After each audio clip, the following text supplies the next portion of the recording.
Download aplikasi Tarbiyah Sunnah di handphone Anda. Tersedia di Google Play dan App Store. Bismillahirrahmanirrahim. Assalamualaikum warahmatullahi wabarakatuh. Innal hamdalillah nahmaduhu wa nasta'inuhu wa nastaghfiruh wa na'udzu billahi min shururi anfusina was sayyiati a'malina. من يهده الله فلا مضل له ومن يضلل فلا هادي له وأشهد أن لا إله إلا الله وحده لا شريك له وأشهد أن محمدا عبده ورسوله يا أيها الذين آمنوا اتقوا الله حق تقاته ولا تموتن إلا وأنتم مسلمون وبعد.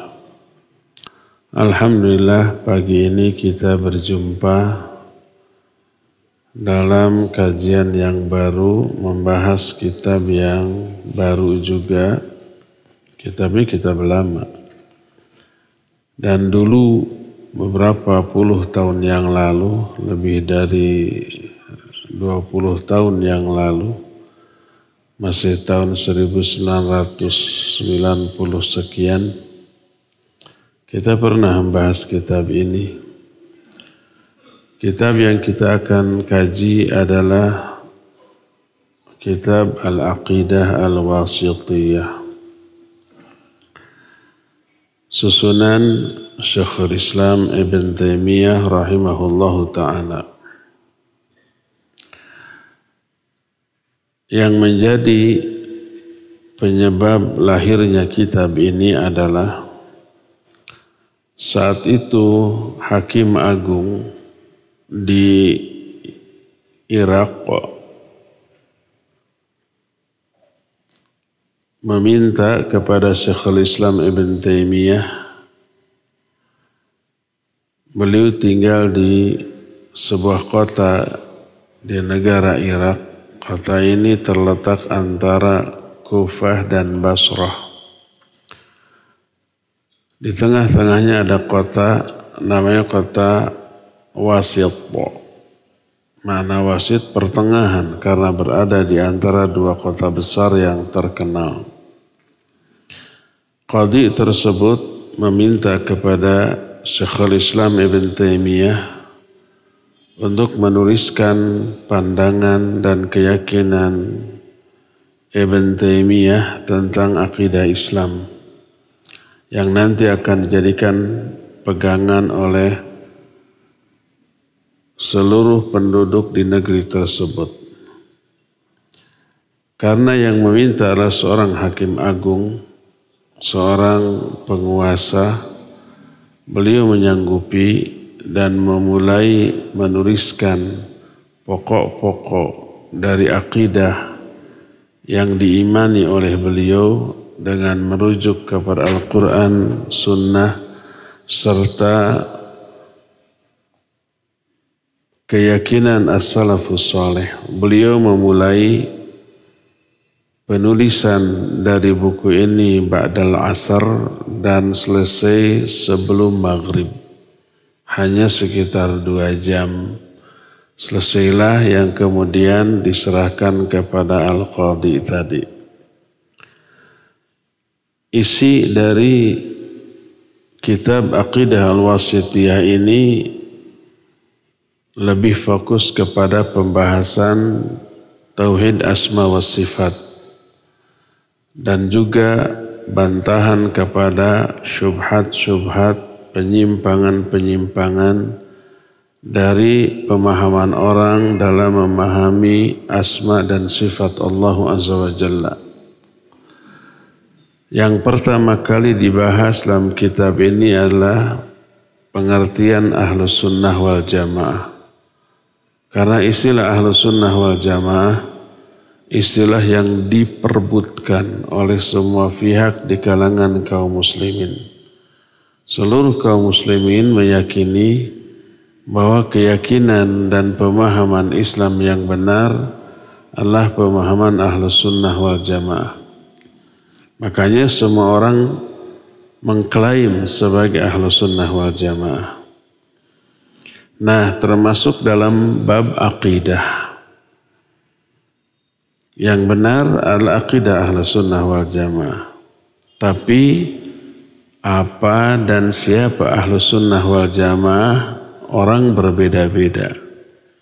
Sehingga pemahaman Ahlus Sunnah wal Jamaah yang benar adalah Ahlus Sunnah wal Jamaah menurut Ahlus Sunnah wal Jamaah, bukan menurut orang-orang di luar itu. Pemahaman Islam yang benar adalah pemahaman Islam menurut orang Islam. Orang di luar Islam memahami Islam tapi versi mereka. Akhirnya salah pemahamannya. Maka jangan ikuti pemahaman Islam versi orang-orang kafir. Ikuti pemahaman Islam menurut orang Islam. Tapi di kalangan umat Islam sendiri pemahaman Islam ini berbeda-beda. Yang benarlah pemahaman Ahlus Sunnah wal Jamaah. Tapi Ahlus Sunnah wal Jamaah versi siapa? Versi Ahlus Sunnah wal Jamaah. Sehingga belakangan ini lahir sebuah kutaib. Kutaib ini dulu banget pernah kita bahas di awal-awal kajian sekitar tahun 1991 di kita. Sebuah kutaib dengan judul Mafhumu Ahlus Sunnah wal Jamaah inda Ahli Sunnah wal Jamaah. Pemahaman Ahlus Sunnah wal Jamaah menurut Ahlus Sunnah wal Jamaah. Nah, di kitab ini nanti akan kita temukan pembahasan apa yang dimaksud dengan Ahlus Sunnah wal Jamaah. Dan kenapa harus memegang keyakinan Ahlus Sunnah wal Jamaah. Dibahas juga istilah lain Ahlus Sunnah wal Jamaah. Kadang disebut Al-Firqatun Najiyah, kadang disebut As-Sawadul A'zam, kadang disebut Al-Ta'ifatul Mansurah. Semuanya itu perbedaan nama atau istilah tapi untuk satu hakikat yang sama. Nanti kita akan bahas di bab-bab awal. Kenapa ini dibahas di bab awal? Karena bab berikutnya nanti tentang poin-poin penting akidah yang ditekankanlah akidah Ahlus Sunnah wal Jamaah yang benar tadi. Lalu mulai masuk kepada pembahasan nama-nama dan sifat-sifat Allah Subhanahu wa Ta'ala. Ada kaidahnya di sana. Bagaimana cara yang benar memahami nama-nama dan sifat-sifat Allah dan apa saja dan bagaimana saja yang keliru, yang salah, yang selama ini difahami oleh masyarakat kaum muslimin dan kenapa salah. Dibahas nanti. Lalu setelah itu pembahasan spesial tentang Al-Quran. Kenapa Al-Quran dibahas? Dari aspek mananya, bukan tafsirnya. Tapi hakikat dari Al-Quran. Kenapa dibahas? Sebab banyak beredar pemahaman yang sesat dan menyesatkan. Dari kalangan kaum Jahmiyah, kalangan kaum Mu'tazilah, Aqlaniyin dan yang lain-lain. Yang meyakini Quran itu ciptaan Allah. Disebut dengan istilah makhluk. Quran itu makhluk. Dan ini bertolak belakang dengan ayat, dengan hadis dan akidah generasi awal dari umat ini. Yang menyatakan Quran itu bukanlah makhluk, tapi kalamullah dan kalamullah salah satu sifat Allah dan sifat Allah bukanlah makhluk. Setelah selesai baru masuk ke pembahasan tentang iman, tauhid, dan menyikapi para sahabat serta syafaat. Itu poin terakhir dari isi pembahasan akidah al-wasitiyah ini. Akidah wasitiyah hanya berisi poin-poin yang ringkas, tidak detail tidak mendalam, tapi menyeluruh. Oleh karena itulah maka perlu penjelasan selebar mungkin, semendalam mungkin, seluas mungkin. Dan ketika buku ini dibaca oleh para ahlinya, para ulama yang membaca kitab ini merupakan ulama-ulama yang diakui keilmuannya, mereka memberikan apresiasi yang sangat positif. Di antaranya Imam Az-Zahabi rahimahullahu ta'ala menyatakan bahwa para ulama yang sama-sama membahas kitab ini menyepakati bahwa ini adalah kitab yang berisi aqidatus salaf yang sangat bagus. Imam Ibn Rajab Al-Hambali rahimahullahu ta'ala beliau menyatakan inilah kitab sunniyah yang mengikuti generasi as-salafus saleh. Syekh Abdul Rahman As-Sa'di, ulama zaman Kiwari, sudah meninggal rahimahullahu ta'ala, menyatakan ini kitab merupakan kitab yang ringkas tapi gamblang, jelas, yang mencakup seluruh i'tikad yang wajib diyakuni dan menjadi usulul iman, pokok-pokok keimanan. Karena ringkasnya kitab ini, muncul inisiatif dari kalangan para ulama untuk memberikan syarah. Syarah itu penjelasan agar lebih bisa difahami dengan pemahaman yang lebih detail, gamblang oleh orang awam. Lalu muncullah kitab-kitab syarah terhadap kitab Al-Aqidah Al-Wasithiyah ini. Di antara kitab-kitab syarah itu adalah Syekh Abdul Rahman As-Sa'di menulis kitab At-Tanbihatul Latifah 'alal Aqidah Al-Wasithiyah. Selain itu, Syekh Shalih Al-Fauzan juga mensyarah kitab ini dengan judul Syarah Al-Aqidah Al-Wasithiyah. Demikian juga Syekh Sa'ad bin Wahab Al-Qahtani mensyarah kitab ini dengan judul Syarah Al-Aqidah Al-Wasithiyah. Demikian juga Syekh Muhammad bin Abdul Aziz bin Mani mensyarah kitab ini dengan judul Al-Aqidah Al-Wasithiyah Ta'liq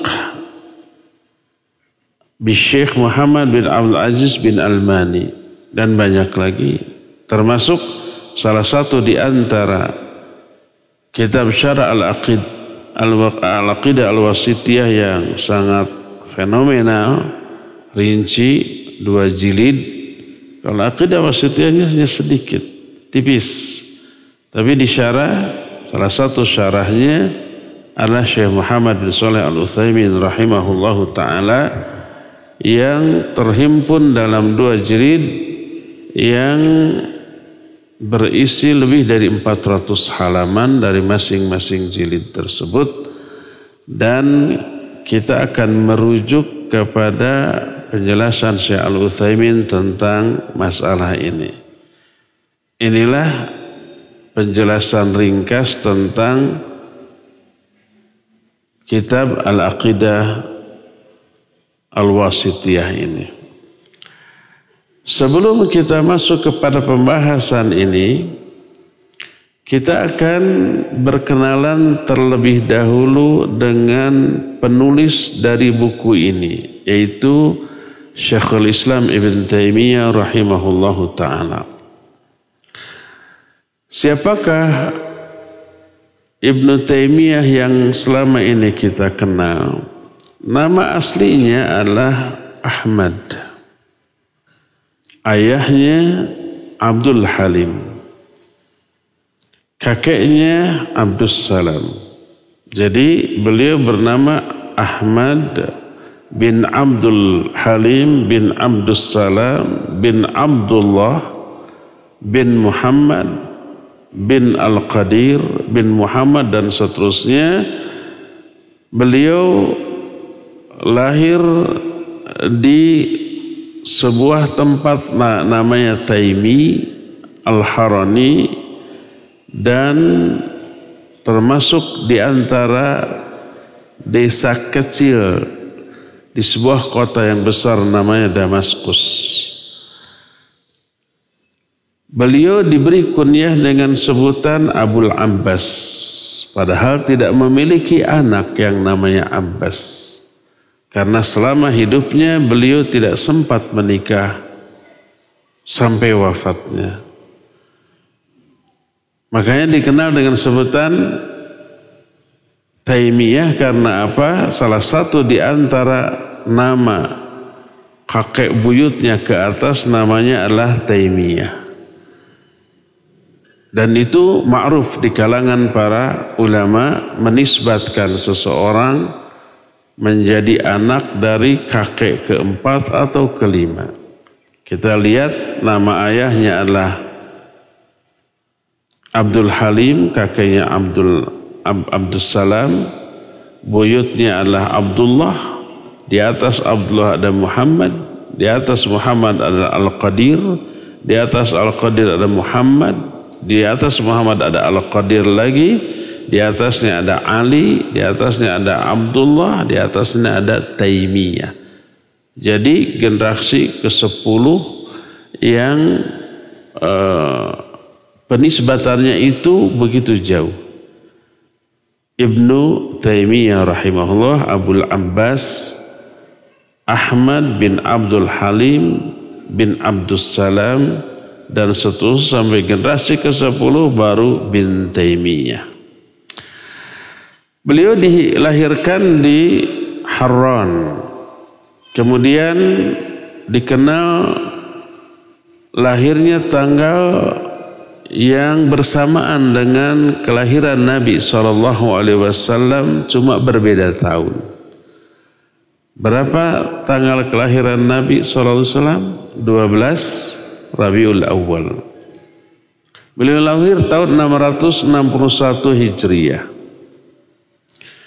Ketika masih kecil, usianya baru 7 tahun, beliau hijrah dengan keluarganya ke Damaskus. Karena apa? Karena menghindari serangan bangsa Tartar yang saat itu memerangi kaum muslimin. Begitu sampai di Damaskus, beliau menetap di sana dan mulai hidup di sebuah lingkungan yang bagus, agamis, religius. Karena apa? Karena baik ayahnya, paman-pamannya, kakeknya, buyutnya, semuanya ulama. Jadi beliau tumbuh di lingkungan ahli ilmu. Dan ulama-ulama yang menjadi kerabatnya itu terkenal dengan banyak hasil-hasil karya ilmiah. Di antara kakek beliau yang juga ulama namanya Muhammad bin Al-Qadar, itu seorang ulama besar yang menyusun kitab yang sangat terkenal saat itu, yang kemudian disyarah oleh ulama besar yang sampai sekarang syarahnya sampai ke tangan kita. Pernah mendengar kitab Nailul Autar susunan Imam Asy-Syaukani? Ya. Kitab Nailul Autar itu adalah kitab syarah dari Al-Muntaqa min Ahaditsil Ahkam, yang kemudian disyarah oleh Imam Asy-Syaukani dengan judul Nailul Autar. Ada juga kitab Al-Muharrar dalam bidang fiqih, Al-Muswaddah dalam ilmu usulul fiqih, dan yang lain-lain. Itu adalah kitab-kitab karangan ayah dan kakek dari Syekhul Islam Ibn Taimiyah. Bayangkan, karena ayahnya ulama, kakeknya ulama, paman-paman dan uak-uaknya juga ulama, beliau hidup di lingkungan para ulama dan dididik dengan didikan yang didasarkan kepada keilmuan mereka. Apa yang terjadi? Yang terjadi beliau tumbuh di lingkungan yang baik dan diberkahi karena selalu yang dibahas, yang dibicarakan dan dipraktekkan adalah ilmu. Antum harus tahu kenapa para ulama zaman dahulu selain kualitas ilmunya juga susah ditandingi, juga mereka sangat harismatik, berwibawa dalam pandangan orang awam. Itu karena semua ilmu yang mereka fahami, mereka ajarkan terlebih dahulu sudah diaplikasikan. Ilmu di kalangan para ulama zaman dahulu adalah cermin dari amalnya. Kalau ilmunya tinggi, amalnya luar biasa, pasti ahli ibadah. Zaman ulama zaman baheula pasti ahli ibadah, pasti ahli zikir, pasti tawadhu dan pasti mulia akhlaknya. Bagaimana orang sosok seperti ini tidak karismatik? Pastilah karismatik. Pasti memiliki wibawa yang besar di kalangan umat. Ibnu Taimiyah hidup di lingkungan seperti itu. Apa yang dipelajari, dihafal itu otomatis diaplikasikan. Begitulah para ulama zaman dahulu. Maka tak heran sejak kecil beliau sudah hafal Al-Quran. Ketika beliau pindah 7 tahun, usia 7 tahun dari Al-Harran ke Damaskus itu sudah hafal Al-Quran. Di tengah kehidupan yang semrawut karena adanya serangan bangsa Tartar. Begitu di Damaskus sudah agak mending situasi, maka konsentrasi dan fokus beliau terhadap ilmu bertambah. Tak heran sejak kecil beliau mempelajari ilmu hadis, ilmu tafsir, ilmu fiqih, usul fiqih, bahasa Arab dan seterusnya. Lalu beliau dikenal sebagai orang yang cerdas, memiliki hafalan yang kuat, daya analisa yang sangat tajam, sehingga sejak usia belasan tahun beliau sudah memiliki persyaratan untuk menjadi seorang mujtahid. Tak heran apabila usia muda, remaja, pemuda, beliau sudah diizinkan, diberikan rekomendasi oleh guru-gurunya untuk mengajar dan memberikan fatwa. Ketika beliau menjelaskan satu ilmu, penjelasannya itu detail, habis tak tersisa. Sehingga orang-orang ketika mendengar Ibn Taimiyah membahas sebuah cabang ilmu, mereka meyakini beliau hanya ahli di bidang itu saja dan tidak memahami yang lain karena begitu rinci dan detailnya. Tapi ternyata ketika berbicara tentang disiplin ilmu yang lain, begitu pula detail, semendetil ilmu yang sebelumnya. Dan beliau ternyata menguasai seluruh cabang ilmu syar'i secara detail.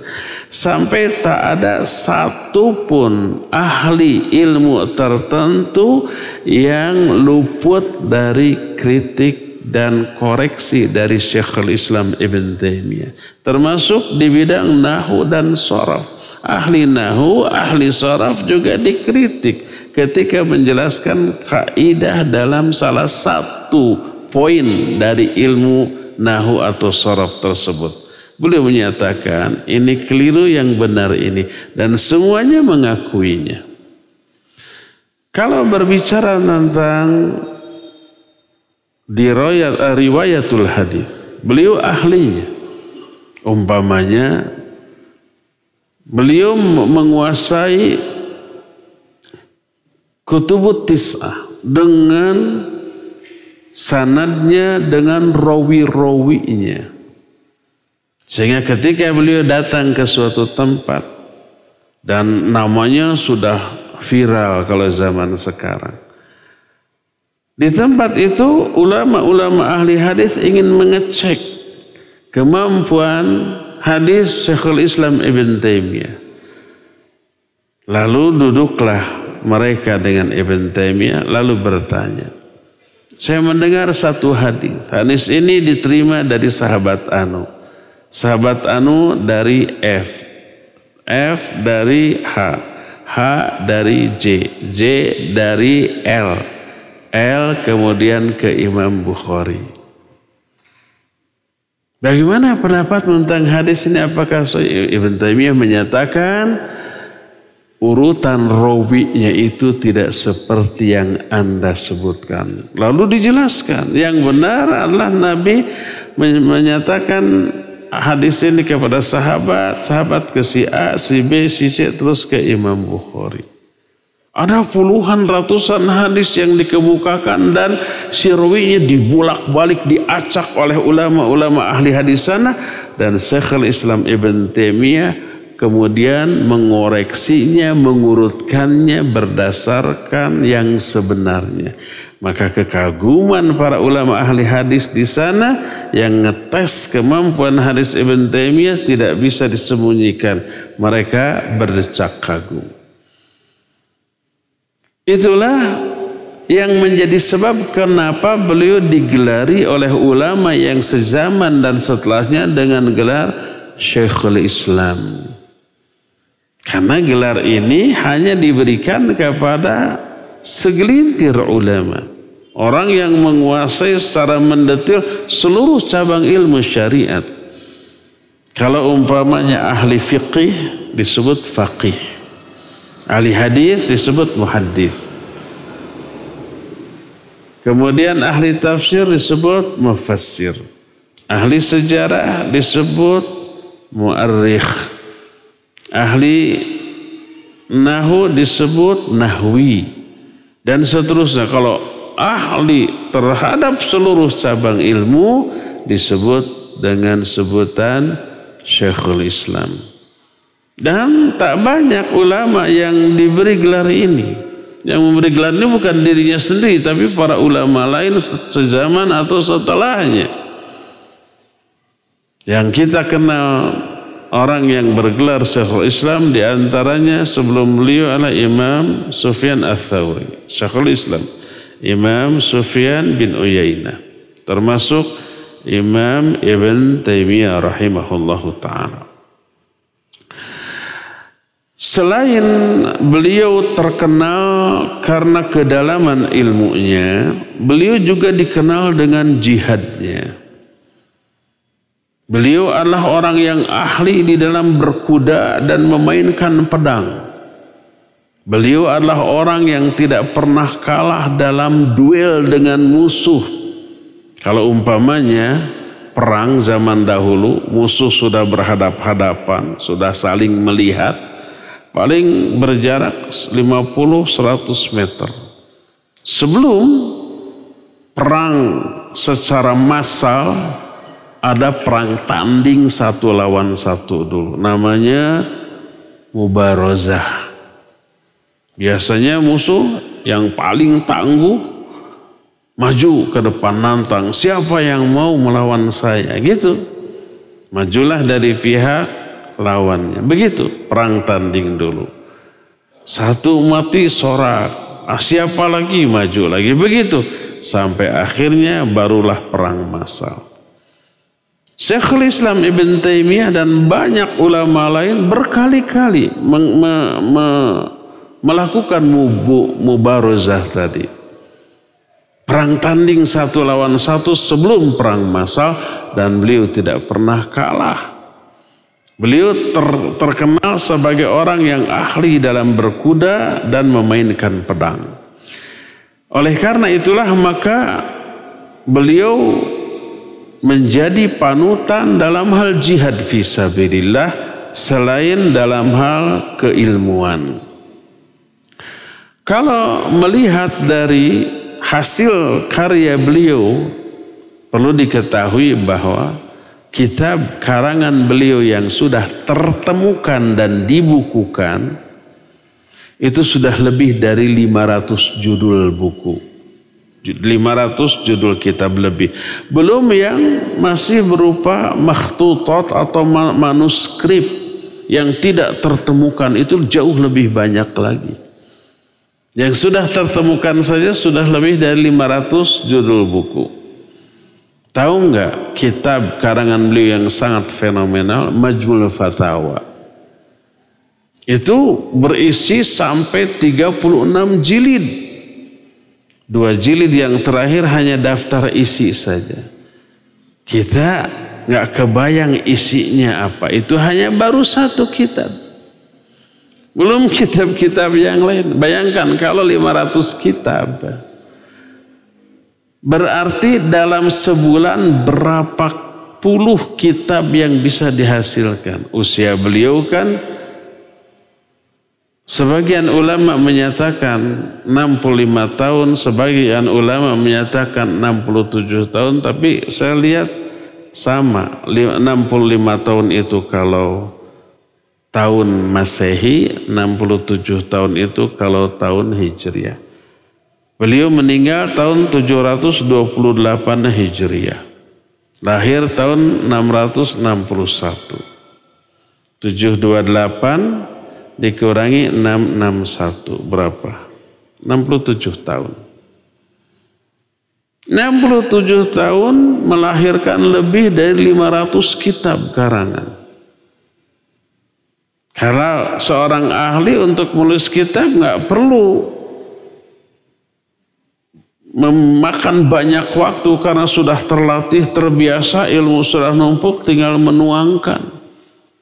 Termasuk kitab Aqidah Al-Wasithiyah yang kita akan bahas cuma 2 jam. Ba'da sholat asar dimulai, sebelum maghrib sudah selesai. Kebayangkan? Maka kegiatan beliau penuh dengan barokah dari ilmu. Selain menulis, beliau mengajar. Selain mengajar, beliau berdebat dengan ahlul bid'ah, dengan Jahmiyah, dengan Mu'tazilah, dengan Qadariyah, dengan Jabriyah, dengan Batiniyah, dengan Ismailiyah, dengan Nasiriyah, dengan kaum sufi, dengan dukun-dukun, dengan tukang sihir. Bahkan beliau pernah memenuhi tantangan dari tukang sihir untuk adu kesaktian. Dan ini menentukan benar tidaknya mereka. Kebenaran, kesalahan ditentukan dengan adu kesaktian tadi. Yang nantang itu tukang sihir itu. Sampai ke gubernur, dan gubernur melegitimasi, hayu diadu siapa yang benar gitu. Belum lagi jihadnya, belum lagi beliau ditangkap dan dipenjaranya. Nyaris dari semua pengalaman hidup beliau tak ada 1 detik pun waktu yang berlalu tanpa maslahat, tanpa manfaat. Pasti setiap waktu yang berlalunya itu kalau enggak diisi dengan belajar, mengajar, dakwah, debat, jihad, ibadah. Dalam masalah ibadah beliau adalah panutan bagi semuanya. Dalam masalah baca Al-Quran, beliau tidak pernah, nyaris tidak pernah kering mulutnya dari membaca Al-Quran. Kalau kita butuh mushaf atau sekarang butuh HP untuk baca Quran kemana-mana, beliau karena sudah hafal, sudah tinggal memurojaah saja. Sambil berjalan, sambil berkuda, sambil duduk, sambil berbaring, baca Al-Quran tidak pernah berhenti. Doa beliau tersaksikan sangat mustajab dan karomah beliau terakui oleh semua orang yang melihatnya. Persaksian atau testimoni mujarabnya doa beliau dan apa yang disebut dengan karomah beliau diungkapkan oleh murid-muridnya. Murid-muridnya juga para ulama. Di antara murid beliau yang terkenal adalah Imam Ibnul Qayyim rahimahullah. Di antara yang terkenal yang lainnya seorang mufassir, juga muarrikh, juga muhaddits, bergelar Al-Hafidh, yaitu Imam Ibnu Katsir, termasuk Imam Az-Zahabi. Ini murid-murid beliau yang kemudian menjadi ulama besar yang terkenal dan kitab-kitabnya begitu fenomenal. Seluruh muridnya yang menjadi ulama memberikan testimoni tentang keutamaan Syekhul Islam Ibn Taimiyah rahimahullahu ta'ala. Sampai murid-muridnya seperti yang dinukil dari pernyataan Imam Ibnu Qayyim rahimahullah. Kita pernah membahas kitab Miftahud Daris Sa'adah susunan Imam Ibnu Qayyim dan juga Ad-Da'u wa Dawa. Beliau di sana menyatakan, kalau kami menemukan masalah, kalau masalah-masalah ilmiah hanya datang kepada Syekhul Islam Ibn Taimiyah, kami pulang dari Ibn Taimiyah dengan memperoleh pencerahan yang sangat gamblang. Kalau kami mengalami keresahan, kegelisahan, risau, galau atau kesedihan atau ketakutan, kami cukup datang ke beliau hanya dengan melihat wajahnya saja, seolah-olah seluruh yang tadinya ditanggung dirasakan hilang, hanya melihat wajahnya saja, belum mendengarkan wejangan-wejangannya. Pernah suatu saat ada orang yang kesurupan datang kepada para ustadz, para ulama, termasuk Imam Ibnu Qayyim. Didatangkan orang yang kesurupan, diruqyah, tidak sembuh. Si setannya itu tangguh gitu. Akhirnya dibawa ke Syekhul Islam Ibn Taimiyah rahimahullah. Oleh Syekhul Islam tidak diruqyah, tidak didoa-doakan, cukup dipukul tulang punggungnya sambil menyatakan, ukhruj ya aduwallah, keluar wahai engkau musuh Allah. Cuma begitu langsung sembuh. Begitu orang itu sadar, kenapa saya sudah ada di hadapan Syekhul Islam Ibn Taimiyah? Dia tidak sadar. Dan itu ma'ruf, diceritakan juga oleh Al-Imam Ibn Qayyim rahimahullahu ta'ala. Berdasarkan hal itulah maka beliau orang yang menjadi panutan oleh para ulama setelahnya dan yang sezaman dengannya, dan pada akhirnya beliau dipenjara oleh penguasa karena hasutan para ahlul bidah. Kemudian setelah dipenjara beliau melahirkan kata-kata mutiara yang luar biasa, yang sangat inspiratif bagi orang yang membacanya. Beliau menyatakan bahwa mereka hanya memenjara fisikku saja, badanku. Adapun jiwanya beliau jauh lebih bebas daripada sebelumnya. Kenapa? Karena di penjara itu beliau lepas dari kesibukan duniawi. Yang beliau lakukan hanya ibadah, hanya sholat, hanya berzikir, hanya berdoa, hanya membaca Al-Quran, tidak mengajar, tidak berjihad, tidak berdebat, tidak berinteraksi dengan orang karena terpenjara secara fisik. Maka jiwanya terbebaskan di dalam beribadah kepada Allah Azza wa Jalla. Bahkan beliau wafat dalam keadaan sujud pada waktu sholat tahajud. Dan apa yang terjadi? Jutaan orang, seluruh penduduk Damaskus mengiringi jenazahnya ke pemakaman. Ada dua ulama yang namanya Ahmad yang jenazahnya diiringi oleh jutaan orang.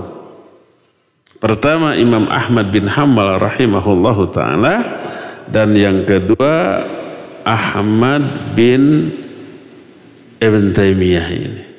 Berkata Imam Ahmad rahimahullahu ta'ala, qul li ahli bidah, katakan kepada ahlul bidah, al-farqu bainana wa bainakum, bahwa perbedaan antara kami dengan kalian adalah pada hari ketika mati.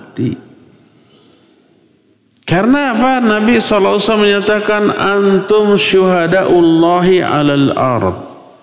Kalian adalah para saksi Allah di muka bumi. Maka kalau ada orang yang mati, lalu orang-orang yang berilmu dan mengenalnya memberikan persaksian bahwa orang ini baik, berarti orang ini baik juga di mata Allah. Tapi kalau orang tersebut diberikan komentar oleh orang-orang berilmu yang mengenalnya bahwa orang ini buruk, berarti orang ini buruk juga di mata Allah Azza wa Jalla. Didasarkan kepada beberapa hadis, di antaranya ketika Nabi dan para sahabat sedang berkumpul di suatu tempat, tiba-tiba lewatlah jenazah. Digotong, bukan aclok-aclokan. Dipanggul, lalu orang-orang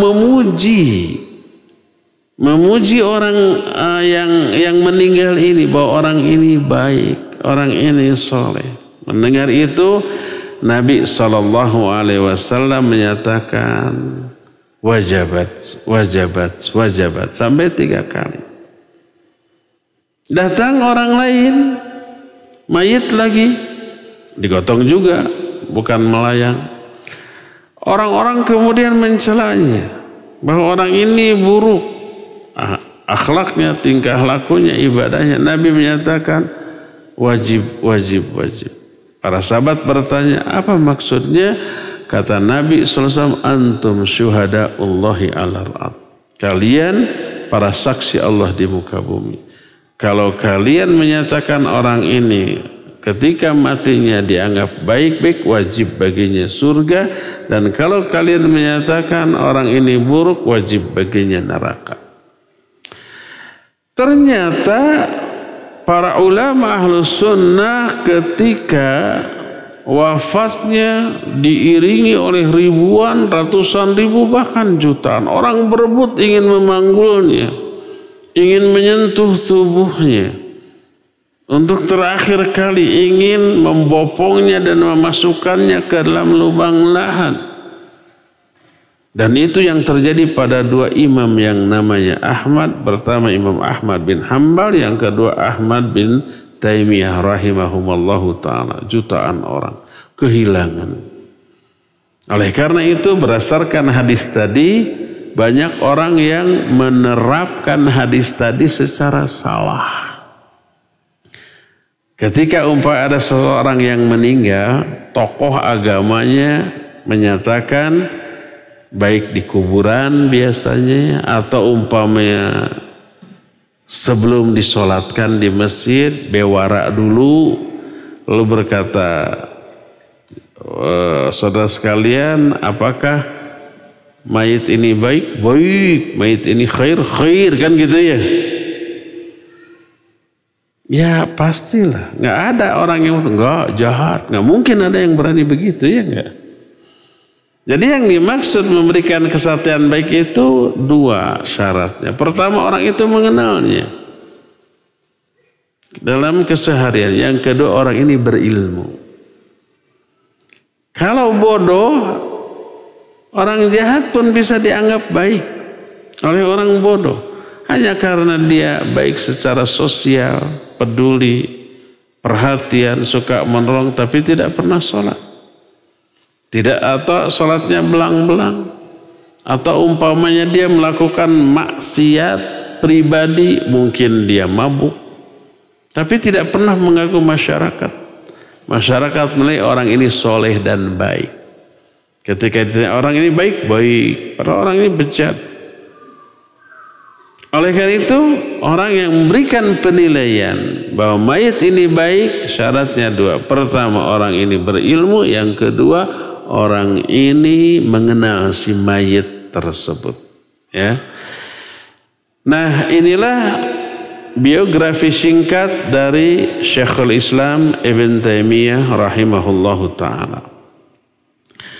Di antara karya-karya yang fenomenal yang dimiliki oleh Syekhul Islam Ibn Taimiyah yang begitu populer di kalangan masyarakat Di antaranya kitab-kitab akidah yang kita akan bahas, akidah al-wasithiyah. Ada lagi yang mungkin jarang ya didengar oleh kita, tapi ini penting, tapi memang tidak bisa sembarang orang membahasnya. Sama tentang akidah asma wa sifat, namanya Risalah At-Tadmuriyah, susunan Syekhul Islam Ibn Taimiyah juga. Kemudian ketika hari Kamis sore kita membahas kitab tentang hati, namanya At-Tuhfah Al-Iraqiyah fil A'malil Qalbiyah, itu susunan Syekhul Islam Ibn Taimiyah juga. Kenapa disebut At-Tuhfah Al-Iraqiyah? At-Tuhfah itu ada kumpulan benda berharga. Al-Iraqiyah itu bangsa Irak. Karena saat itu bangsa Irak bertanya kepada Syekhul Islam Ibn Taimiyah tentang amalan hati itu apa saja. Beliau jelaskan, lalu lahir buku dengan judul At-Tuhfah Al-Iraqiyah fil A'malil Qalbiyah yang sudah selesai kita bahas di setiap hari Kamis sore. Setelah itu selesai kita masuk kepada A'malul Qulub yang sekarang sedang kita bahas. Dan nanti sore kita akan lanjutkan sampai pada bab muraqabah. Nah, kemudian ada sebuah buku yang sangat fenomenal. Saya lihat ini sudah diterjemahkan dan banyak dibaca orang. Buku ini menjawab pertanyaan tentang syubhat para dukun dan tukang sihir. Dukun dan tukang sihir oleh orang awam disebut sebagai wali Allah. Karena apa? Karena mereka mengamalkan beberapa ayat dari Quran, dari hadis, dari doa atau amalan-amalan yang disyariatkan. Kemudian dari sana lahir kesaktian. Bisa kebal senjata tajam, bisa tidak terbakar dengan api dan yang lain-lainnya. Dan ini memprihatinkan beliau, maka beliau jelaskan, itu bukan wali Allah tapi wali syaitan. Lalu lahirlah buku dengan judul Al-Furqan Baina Awliya'i Syaitan, Al-Furqan Baina Awliya'ir Rahman wa Awliya'i Syaitan. Lalu diterjemahkan dengan judul Perbedaan antara wali Allah dan wali setan. Beliau menerangkan kebanyakan para wali syaitan yang diaku sebagai wali Allah itu tukang sulap. Melakukan trik-trik sulap yang dikemas dengan kemasan agama. Dan orang awam percaya. Seperti kisah yang saya tadi singgung, orang yang kebal api menantang Ibn Taimiyah untuk adu kesaktian, masing-masing dirinya dibakar. Siapa yang tidak terbakar dia benar, siapa yang terbakar dia salah. Oleh Ibn Taimiyah rahimahullah ringkasnya dipenuhi itu. Dipenuhi. Akhirnya orang-orang berkumpul. Orang-orang berkumpul untuk menyaksikan adu kesaktian ini. Dan diawasi oleh gubernur saat itu. Pas ketika hari H tiba, dua-duanya sudah datang. Ibn Taimiyah mengajukan satu syarat. Apa syaratnya? Masing-masing kita harus dibaluri dulu dengan asam cuka tubuhnya. Baru setelah itu dibakar. Mendengar syarat yang diajukan itu, tukang sihir tadi tidak mau memenuhinya dan mundur teratur lalu pergi. Ya jadi itu. Perlu orang-orang sudah siap menyaksikan. Ketika ditanya oleh murid-muridnya, kenapa engkau mensyaratkan harus dibanjur dulu dengan cuka? Ibn Taimiyah menyatakan, orang itu sebelum datang ke sini seluruh tubuhnya itu dibaluri oleh cairan tertentu. Cairan ini yang menghalangi api untuk membakar dirinya. Yang terbakar itu cairan itu, tubuhnya tidak. Coba antum umpamanya praktekkan nanti di rumah, tapi saya tidak bertanggung jawab. Ada spiritus, ya spiritus, ya. Kita bisa adakan trik sulap. Diumpamanya si jari kita dibakar, tek nyala. Tapi kitanya nggak kepanasan. Itu bisa dianggap wali Allah itu. Bagaimana caranya? Dulu waktu kecil saya pernah melihat ada teman begitu, lalu dikasih rahasia dan saya praktekkan betul. Coba praktekkan. Tapi saya tidak bertanggung jawab. Yaitu masukkan dulu kita ke air, si telunjuk ini. Basah. Setelah basah, masukkan ke spiritus alkohol. Lalu bakar. Nyala tuh. Tapi kita nggak kepanasan. Kenapa? Karena yang terbakar oleh api adalah spiritusnya. Kok nggak ini? Karena spiritus itu terhalangi dulu oleh air yang membasahi jari kita. Makanya nggak sampai ke kulit kita karena terhalangi oleh air. Kalau nggak ada air, masukkan ke mulut aja ludah kita. Masukkan dibanjur sama spiritus lalu nyalakan. Tapi sekali lagi kalau panas terbakar saya nggak tanggung jawab. Modelnya begitulah. Jadi orang tadi dibaluri dulu dengan cairan. Cairan itu kemudian yang terbakar oleh api. Tapi antara cairan dengan kulit orang itu terhalangi terlebih dahulu oleh air tertentu, cairan lain yang diulaskan dan itu menghalangi panasnya api. Makanya Ibn Taimiyah mensyaratkan dibanjur dulu dengan cuka. Cuka itu meluluh lantakan cairan yang dibalurkan tadi sehingga nanti bisa terbakar.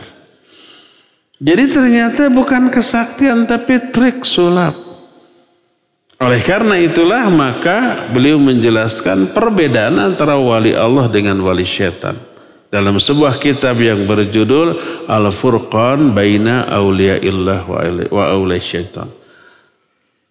Ada lagi buku lain yang juga sangat fenomenal tentang pertanyaan bagaimana nasib orang muslim tapi yang berdosa besar, apakah dia itu kafir ataukah tidak? Karena ada berbagai macam pendapat di kalangan kaum muslimin yang awam. Maka beliau menulis kitab tersebut hanya beberapa jam lalu beres. Dan kitabnya itu diberi judul dengan sebutan Ahkamu Usatil Mu'minin. Hukum orang-orang mukmin yang ahli maksiat. Apakah dia kafir atau tidak? Ke neraka atau ke surga? Kalau ke neraka apakah kekal di dalamnya selama-lamanya ataukah tidak? Beliau rinci dengan detail. Kitab ini sudah diterjemahkan sekitar sebelum tahun 1900-an, 1980 sekian sudah diterjemahkan. Wallahu a'lam masih ada apakah tidak ya. Ahkamu Usatil Mu'minin. Ini diantara beberapa buku karangan Syekhul Islam Ibn Taimiyah dan banyak sekali karangan beliau yang sangat-sangat bagus menjadi rujukan bagi para ulama setelahnya. Dan salah satu buku yang sangat bagus di bidang akidah adalah Al-Aqidah Al-Wasithiyah ini. Disebut Al-Wasithiyah karena ini diperuntukkan bagi penduduk kota namanya Wasith, kota antara Kufah dan Basrah di negeri Irak, atas permintaan hakim saat itu dan dipenuhi oleh Syekhul Islam Ibn Taimiyah. Jadi buku ini disebut dengan Al-Aqidah Al-Wasithiyah ya. Syarahnya akan kita ambil dari syarah Syekh Al-Utsaimin rahimahullah. Inilah muqaddimah tentang Aqidah Al-Wasithiyah beserta para pengarangnya. Bagaimana isinya? Kita akan memulai isinya ini di pertemuan yang akan datang. Untuk sekarang cukup sampai di sini. Sudah 1 jam waktu yang kita habiskan. Dan sisa waktu yang ada kita akan gunakan untuk tanya jawab. Wa sallallahu ala nabiyina Muhammadin wa ala alihi wa ashabihi wasallam. Pertanyaan pertama. Assalamualaikum warahmatullahi wabarakatuh. Waalaikumsalam warahmatullahi wabarakatuh. Ustaz izin bertanya. Bolehkah istri meminta cerai ke suaminya karena suaminya berselingkuh berulang kali? Jazakallahu khairan. Ini pertanyaan ikhwan. Pertama, harus didefinisikan dulu apa yang dimaksud dengan berselingkuh. Terlalu umum. Kadang nikah siri pun atau nikah beneran pun disebut berselingkuh. Umpamanya seorang suami punya istri. Lalu dia berniat menikah kembali. Mencari gitu ya, komunikasi, ta'aruf dengan cara yang syar'i. Sampai cocok menikah lagi. Istri pertamanya menuduh selingkuh tuh suami saya. Kan gitu ya. Jadi apa yang dimaksud dengan berselingkuh? Kalau berselingkuh itu suaminya nikah lagi, walaupun sirri, maka itu bukan berselingkuh. Suami itu melakukan ibadah. Karena Al-Quran membolehkan seorang suami menikah sampai 2, 3 ataupun 4. Kalau ini diamalkan berarti melakukan ibadah. Tapi kan motivasinya hawa nafsu. Yang dimaksud hawa nafsu itu apa? Hanya melampiaskan syahwat, menikah dengan niat melampiaskan syahwat bukan hawa nafsu, itu ibadah. Kalau hawa nafsu, tahu nggak apa yang dimaksud hawa? Sumiyal hawa li'annahu yahwi sahibahu ilan nar. Disebut hawa nafsu, al-hawa, karena dia bisa menghawakan pelakunya ke dalam neraka. Menghawakan itu artinya menjerumuskan, memasukkan pelakunya ke dalam neraka. Maka hawa nafsu adalah semua ucapan, perbuatan, bahkan keyakinan yang menyebabkan pemilik atau pelakunya masuk ke dalam neraka, itu hawa nafsu. Jadi kalau umpamanya seorang menikah karena untuk melampiaskan syahwat, itu cara yang benar. Kalau tidak dilampiaskan, dia bisa berzina. Nah, itu hawa nafsu. Kalau seorang suami nikah lagi karena apa? Karena untuk melampiaskan syahwat yang kurang begitu tersalurkan. Itu bukan hawa nafsu. Itu ibadah. Makanya Nabi SAW menyatakan, Ya ma'syarasy syabab, man istata'tu minkumul ba'ah falyatazawwaj.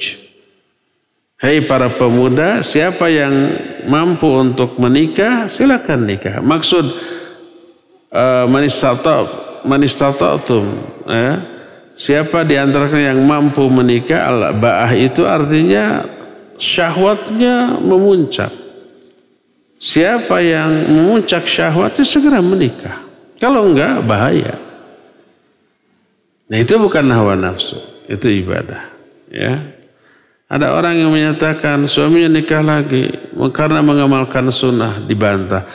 Itu sunnah atau hawa nafsu? Kan gitu ya. Masa sunnah dianggap hawa nafsu? Masa melaksanakan perintah Allah, sunnah Nabi SAW dianggap hawa nafsu? Nah, kalau selingkuh itu nikah lagi, bukan selingkuh, ibadah. Itu yang pertama. Kedua, kalau yang dimaksud selingkuh itu adalah pacaran, komunikasi. Ini juga dirinci. Kalau yang dimaksud komunikasi itu ta'aruf yang syar'i. Saling ngirim CV, data, hobi dan seterusnya untuk menyesuaikan apabila hidup bersama dalam rangka untuk sampai ke pernikahan nanti. Tidak ada khalwat, tidak ada ikhtilat, tidak ada pertemuan. Maka itu juga bukan selingkuh. Itu proses yang dibenarkan oleh syariat menuju kepada pernikahan yang kedua. Yang kedua. Nah, yang jenis keduanya kalau komunikasi itu ya tidak syar'i, sampai pertemuan, berkhulwat, sampai bergandengan tangan, sampai umpamanya chatnya berbau mesum umpamanya. Ya itu dosa, itu salah, itu keliru. Tapi belum sampai kepada perzinahan, ya si ikhwan ini, suami ini telah terjerumus ke dalam dosa. Boleh nggak minta cerai? Nanti dulu, nasihati dulu, ya, ingatkan dulu, ya, tuntut dia untuk bertobat, sarankan dia untuk berhenti dari perbuatannya tersebut. Itu bentuk ketiga dari selingkuh. Keempat, kalau selingkuh itu sampai kepada perzinahan waliyadzubillah, tanpa bermaksud menikahinya, istilah sekarang jajan umpamanya ya, nah, itu mah sudah pelanggaran yang luar biasa. Apa yang harus dilakukan oleh istri? Pertama, tuntut dia berhenti, tobat, memperbaiki diri. Kalau dia benar takut akan dosa, tobat, berhenti, maka maafkan dan silakan lanjutkan. Karena dia sudah bertobat. Tapi kalau dia tidak bertobat, berbuat lagi, ya si istri berhak bahkan lebih baik menuntut cerai. Jadi kalau seorang suami ya mengabaikan kewajiban secara terus-menerus sudah diingatkan, atau melanggar apa yang Allah haramkan sudah diingatkan, maka si istri lebih baik menuntut cerai. Umpamanya seorang suami meninggalkan sholat, meninggalkan saum Ramadan, tidak mengeluarkan zakat padahal sudah terkena kewajiban, tidak haji padahal sudah terkena kewajiban gitu ya, masih melalaikan, sudah diingatkan, masih begitu, silakan tuntut cerai. Atau seorang suami umpamanya melanggar apa yang Allah haramkan. Dia berjudi, dia mabuk umpamanya, dia mencuri, sudah diingatkan. Dia berzina seperti tadi yang disebut selingkuh, diingatkan. Masih terus saja begitu, ya maka silakan. Bukan boleh atau tidak, tapi lebih utama untuk mengajukan tuntutan cerai. Wallahu a'lam.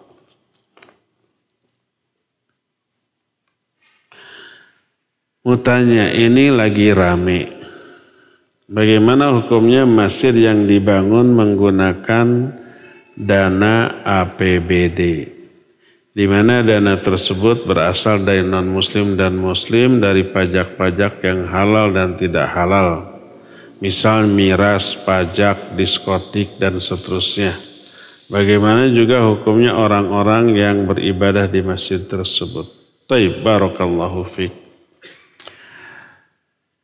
Kalau itu diharamkan, kasihan. Pertama, orang-orang yang hidup di negeri kafir, di Eropa, di Amerika, tak ada masjid yang dibangun dari sumber yang halal. Pasti ada unsur ribanya. Pasti ada unsur yang terlarangnya. Karena kalau umpamanya cash sekian miliar gitu, nggak mungkin bisa. Apalagi sebelum itu dibangunkan harus kena pajak lagi, berkurang lagi, pajaknya gede. Jadi semua pembangunan masjid atau rumah atau apapun di sana harus melalui bank dan seterusnya, pinjaman, itu tidak bisa tidak. Itu yang pertama. Kedua, kita harus konsisten, jangan hanya di masjid, tapi juga di kendaraan umum. Coba kita nggak boleh naik taksi, naik angkot, naik bis kota. Karena taksi, angkot, online itu kendaraannya pasti dibeli lewat riba, ya enggak? Ada orang pengusaha taksi, beli taksi cash? Tidak ada. Angkot?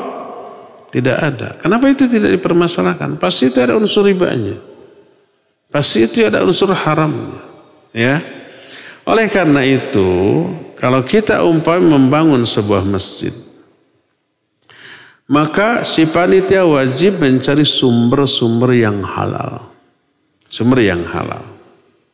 Kalau ada tercampur dengan sumber yang haram dan diterima, karena kondisi, karena situasi, karena keadaan, itu tanggung jawab si panitia pembangunan. Setelah masjid itu jadi, Ini tidak berdampak kepada hukum sholat di masjid tersebut.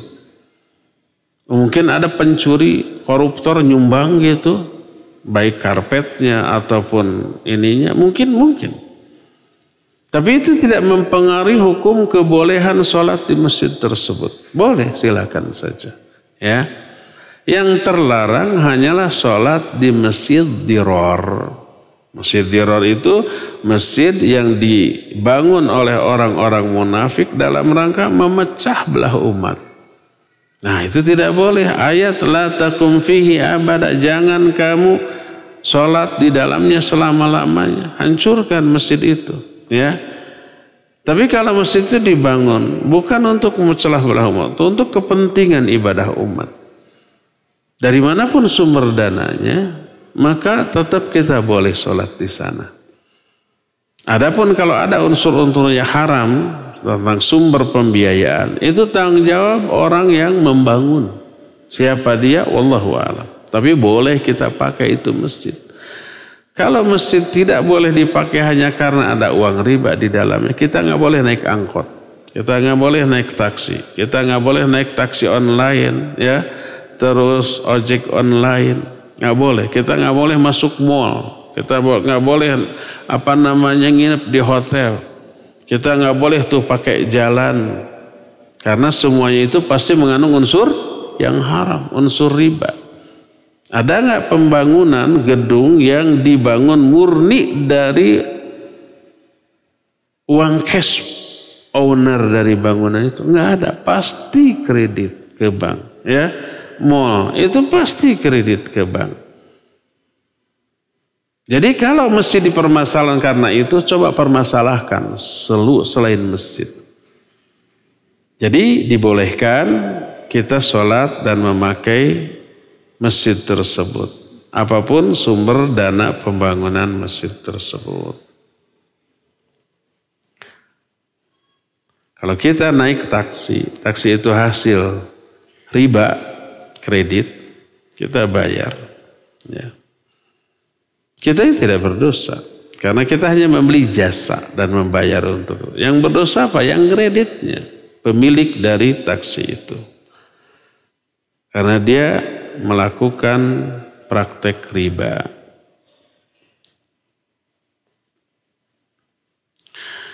Apakah perkataan BMKG termasuk ke dalam ramalan? Enggak. Badan Meteorologi dan Geofisika. Kayaknya apa? Klimatologi, ya. Bukan ramalan, tapi perkiraan berdasarkan data yang ilmiah. Sama dengan begini umpamanya, sudah mendung, angin bertiup kencang, petir menyambar, kita katakan sebentar lagi hujan. Itu ramalan bukan? Bukan ramalan, tapi perkiraan. Dari mana perkiraan itu? Lahir dari pengalaman. Ratusan ribuan kali kita mengalami kalau kondisi sudah begini biasanya hujan gitu. Walaupun tidak selalu. Apalagi ada penjelasan secara ilmiah, kelembaban, suhu udara, dan seterusnya. Angin bertiup kemana dan dari mana. Biasanya kalau sudah begitu, hujan turun. Itu yang dilakukan oleh BMKG. Makanya tidak disebut ramalan cuaca. Dulu waktu saya SD SMP masih disebut ramalan cuaca. Sekarang sudah dirubah dengan sebutan apa? Prakiraan cuaca. Perkiraan berdasarkan data yang ilmiah dan realistis, ya. Seperti umpamanya gini, hari Jumat libur, Senin libur. Kita katakan kayaknya Bandung bakal macet ini. Itu ramalan bukan? Bukan, itu perkiraan. Berdasarkan perhitungan dan pengalaman, kalau ada long weekend, Sabtu Ahad libur, Jumat libur, Sabtu libur, Senin libur, udah orang luar kota nyerbu Bandung, ya enggak? Itu bukan ramalan, tapi perkiraan berdasarkan pengalaman. Bagaimana sikap kita terhadap berita tersebut? Boleh kita percaya tapi jangan 100% karena namanya juga perkiraan. Betapa seringnya BMKG menyatakan hari ini turun hujan, ternyata tidak, mendung iya. Betapa seringnya kita bilang, wah sebentar lagi mau hujan, sudah mendung, gelap, angin bertiup kencang, halilintar menyambar, ternyata tanpa diduga cerah lagi. Sering kan begitu? Iya. Boleh kita percaya? Boleh. Karena itu berdasarkan data dan fakta ya. Walaupun jangan 100% karena seringkali tidak valid dengan kenyataan.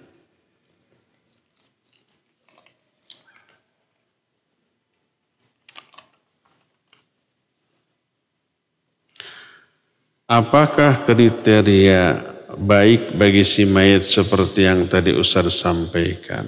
Iya. Pertama, kalau umpamanya kita mengenal orang ini kesehariannya ahli ibadah. Setiap sholat ke masjid, maghrib sampai isya nggak keluar dari masjid baca Quran. Dari ba'da subuh sampai syuruk dia nggak keluar baca Quran. Kemudian muamalah sehari-harinya menyenangkan, tidak menyakiti orang lain. Kita menyaksikan orang ini baik soalnya.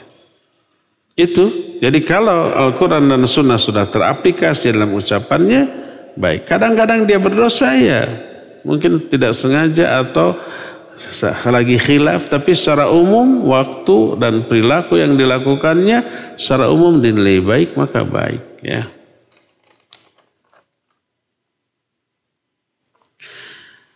Ustaz, saya istri kedua, gening. Suami saya orang seberang. Sehingga pertemuan kami hanya sesekali.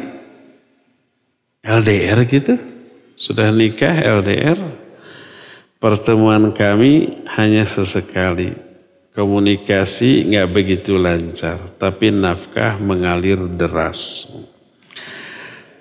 Apa yang harus saya lakukan agar saya menjadi istri solihah sampai akhir hayat ketika berjauhan, dan apakah dengan pernikahan seperti masih dianggap sebagai suami istri? Hukumnya bagaimana suami yang tidak ada komunikasi terhadap istri? Tayyib, barakallahu fiik.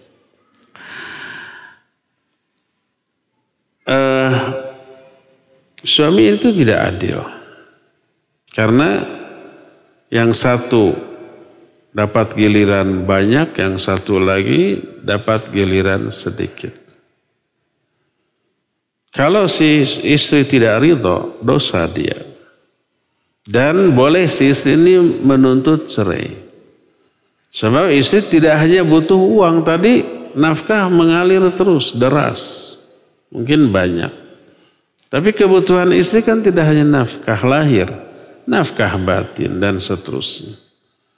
Kalau istri tidak ridho, dosa suami, dan kalau istri menuntut cerai, maka itu sudah boleh jadi alasan syar'i untuk mengajukan khulu. Ya. Tapi kalau suami ridho begitu dengan cara seperti itu, ya silakan dengan resikonya. Bagaimana caranya agar dia menjadi istri yang solihah? Taati suami, walaupun dari kejauhan. Ya, apa yang harus dia lakukan? Apa yang disenangi oleh suami ketika suami tidak ada dan seterusnya. Ya, paling begitu. Apakah dia masih suami istri? Ya, sebelum mengajukan gugat cerai masih suami istri. Tapi saya tidak menganjurkan hubungan LDR antara suami istri seperti ini. Ini pasti akan rusak ya. Minimal ada hak yang terabaikan. Terakhir ya.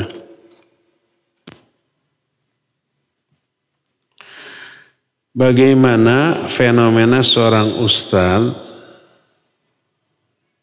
yang ketika meninggal dunia jenazahnya diiringi ribuan orang ke pemakaman. Padahal yang kita tahu ketika masih hidup, beliau sering mengajarkan yang tidak sesuai ajaran Rasul. Bahkan kadang suka melecehkan agama Rasul. Taib, barakallahu fiik. Tadi, Orang yang memberikan persaksian baik termasuk yang mengantarkannya adalah orang yang memenuhi 2 syarat. Berilmu, bukan orang awam, dan mengenal kesehariannya. Adapun yang tidak, maka tidak termasuk. Persaksiannya tidak diterima karena tidak didasarkan pada ilmu.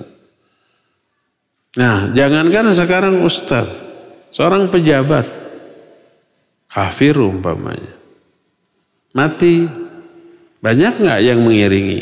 Banyak. Banyak yang takziah, banyak yang mendoakan, banyak yang mengiringi ke kuburannya. Atau umpamanya raja preman. Dia umpamanya gembong mafia, gembong narkoba. Kekayaannya melimpah. Anak buahnya banyak, mati. Kira-kira ada yang mengiring ke kuburannya? Banyak, minimal anak buahnya. Ketika ditanya bagaimana pendapat tentang, dia tuh orang hebat, pasti dipuji. Jadi kalau 2 syarat tadi tidak terpenuhi, walaupun banyak orang yang mengantar ke kuburannya, maka tidak menjadi ukuran. Selama tidak memenuhi 2 syarat tadi. Jadi yang dimaksud orang itu memberikan persaksian baik kepada si mayit dan mengantar ke kuburannya adalah orang-orang yang memenuhi 2 syarat tadi. Pertama, orang ini berilmu, yang kedua orang ini mengenal si mayit selama hidupnya. Orang yang berilmu akan memberikan persaksian secara objektif sesuai dengan ilmunya, dan orang yang mengenalnya pasti akan memberikan persaksian sesuai dengan pengenalan dia terhadap orang itu. Kalau 2 syarat ini atau salah satu tidak terpenuhi, maka tidak menjadi tolak ukur baik buruknya si mayit, ya. Wallahu a'lam bishawab. Cukup sampai di sini. Insyaallah kita akan berjumpa kembali melanjutkan ini di hari lain. Untuk sore hari nanti kita seperti biasa ada kajian tentang al-muraqabah. Subhanakallahum bihamdik asyhadu an la ilaha illa anta astaghfiruka wa atubu ilaik. Walhamdulillahi rabbil alamin. Wassalamualaikum warahmatullahi wabarakatuh.